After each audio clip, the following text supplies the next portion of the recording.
पहुंचे हैं लाडवा में, अपने विधानसभा में पहुंचे हैं आप? यहाँ सभी कार्यकर्ताओं से जो हमारा सदस्यता अभियान चल रहा है उसकी गति के लिए आज सभी कार्यकर्ताओं से चर्चा हुई है कि जो हमारा टारगेट है उस टारगेट को हम 1-2 दिन में ही अचीव करें।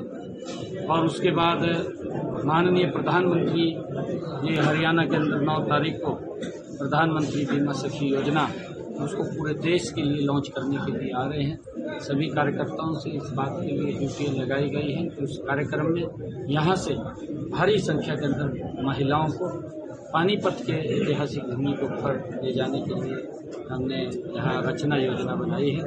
आज के 2 कार्यक्रम से लेकर के सभी कार्यकर्ताओं से बात हुई है और लगातार हमारी सरकार मजबूती से प्रदेश के अंदर जो हमने वायदे किए थे उन वायदों को धीरे धीरे करके आगे बढ़ाने का काम कर रहे हैं और हम और गति से आदमी मोदी जी के नेतृत्व में हरियाणा प्रदेश को बिना भेदभाव के आगे बढ़ाने का काम हमारी सरकार करेगी। कांग्रेस क्योंकि जब उनके पास कोई मुद्दा नहीं होता और मुद्दा नहीं होता तो तरह तरह के अनर्गल प्रचार कांग्रेस करती है। पहले तो वो झूठ बोलने का काम विधानसभा लोकसभा चुनाव के अंदर किया है और अब जब उनको हार का मुंह देखना पड़ा तो अब वो ईवीएम को दोषी ठहराने का काम कांग्रेस पार्टी कर रही है। ये दुर्भाग्यपूर्ण है।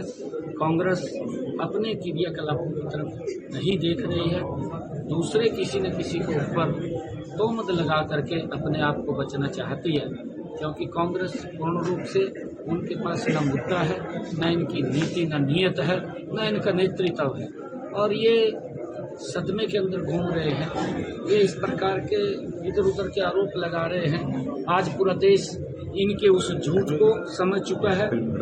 कांग्रेस को चाहे महाराष्ट्र है, हरियाणा है, उसको बाहर का रास्ता दिखाने का काम देश के लोगों ने किया है।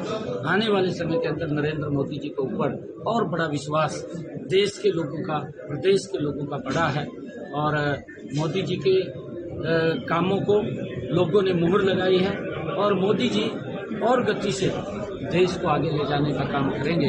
आदरणीय प्रधानमंत्री जी का जो विजन है कि 2047 तक विकसित राष्ट्र बने, उसको लेकर के हम गति से आज मीटिंग कर रही है कांग्रेस, मीटिंग कर रही है सर। कांग्रेस की महाराष्ट्र और हरियाणा को हार के बाद CWC की मीटिंग हो रही है दिल्ली में। नहीं, देखिए ये उनके पास मैंने कहा है कि मुद्दा नहीं है। कांग्रेस झूठ बोल करके सत्ता हथियाना चाहती थी। कुछ स्टेट के अंदर झूठ बोल करके उनका चला भी है, उनका तंत्र चल गया है क्योंकि 5-10 सीटें बढ़ाने में, क्योंकि अब की बार तो कांग्रेस साफ हो रही थी।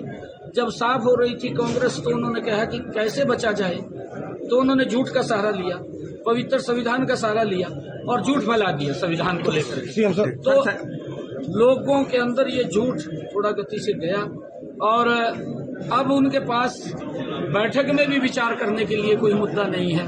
अब तो बाहर निकलते हैं या अंदर बढ़ते हैं, चाहे घर में अंदर बढ़ते हैं या घर से बाहर निकलते हैं, ईवीएम को कोसते हैं कि ईवीएम को, क्योंकि जब जहां से वही कांग्रेस का प्रत्याशी जीतता है वहां भी तो ईवीएम थी, वहां नहीं थी।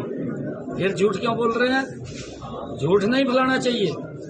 अरे उसकी क्रेडिबिलिटी के ऊपर कांग्रेस ये उंगली उठा रही है, दुर्भाग्यपूर्ण है और लोगों ने कांग्रेस को नकारा है।